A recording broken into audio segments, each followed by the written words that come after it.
नमस्कार साथियों, KVS TGT श्रृंखला में मैं वीरेंद्र वीटेक क्लासेस की तरफ से आपका स्वागत करता हूं। हम लोग पढ़ रहे हैं बाल महाभारत कथा। तो साथियों, आज हम लोग पढ़ेंगे द्रोणाचार्य जी के बारे में। जो लोग चैनल पर पहली बार हैं, चैनल को सब्सक्राइब कर लें, लाइक शेयर करते चलें। तो चलिए शुरू करते हैं। द्रोणाचार्य आचार्य द्रोण महर्षि भारद्वाज के पुत्र थे।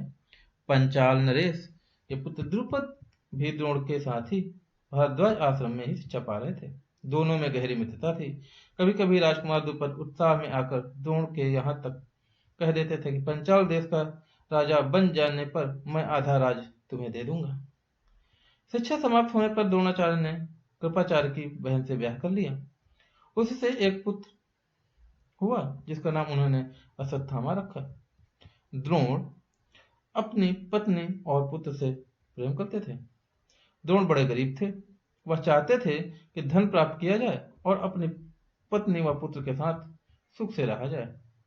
उन्हें खबर लगी कि परशुराम अपनी सारी संपत्ति गरीब ब्राह्मणों को बांट रहे हैं, तो भागे भागे उनके पास गए। लेकिन उनके पहुंचने तक परशुराम अपनी सारी संपत्ति वितरित कर चुके थे और वन गमन की तैयारी कर रहे थे। द्रोण को देखकर बोले, ब्राह्मण श्रेष्ठ, आपका स्वागत है, पर मेरे पास जो कुछ था वह मैं बांट चुका हूँ। अब यह मेरा शरीर और धनुर्विद्या ही है। बताइए, मैं आपके लिए क्या करूं? तब द्रोण ने उनके सारे अस्त्रों के प्रयोग तथा रहस्य सीखने की प्रार्थना की। परशुराम ने यह प्रार्थना स्वीकार कर ली और द्रोण को धनुर्विद्या की पूरी शिक्षा दी।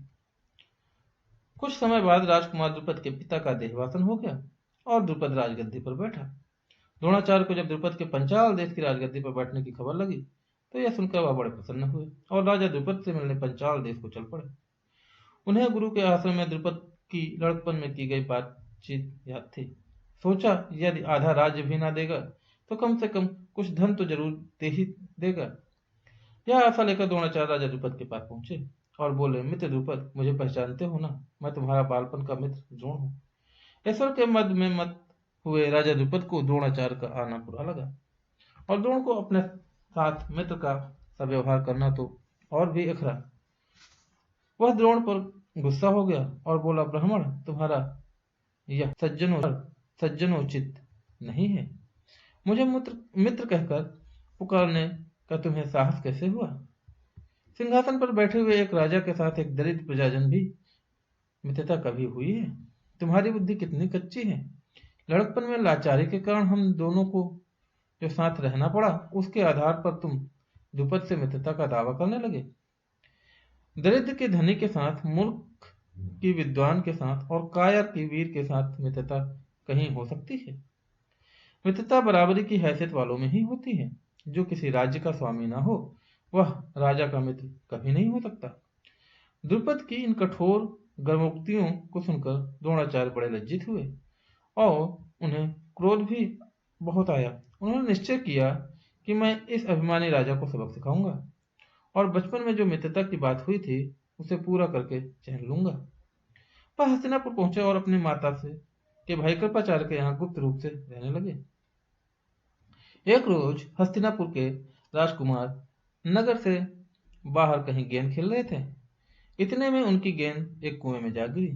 युधिष्ठिर उसको निकालने का प्रयत्न करने लगे तो उनकी अंगूठी भी कुएं में गिर गई।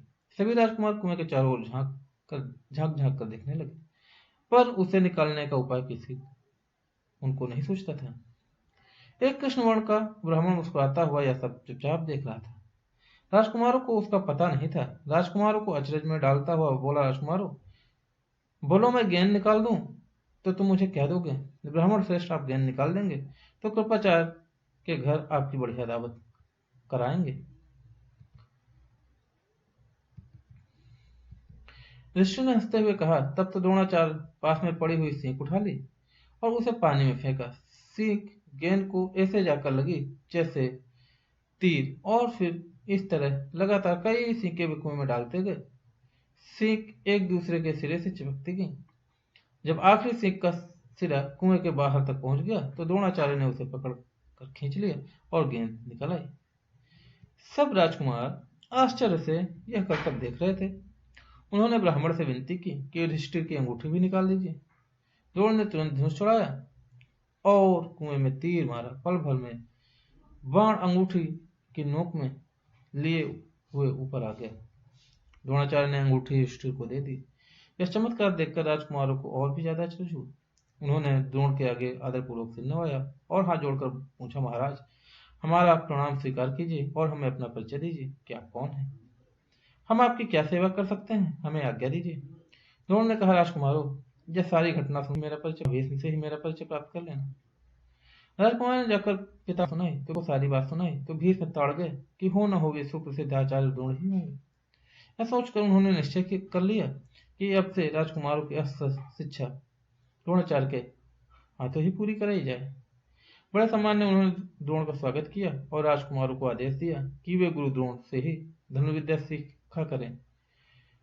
कुछ समय बाद जब राजकुमारों की शिक्षा पूरी हो गई तो द्रोणाचार्य ने उनसे गुरु दक्षिणा के रूप में पंचाल राज द्रुपद को कैद कर लाने के लिए कहा।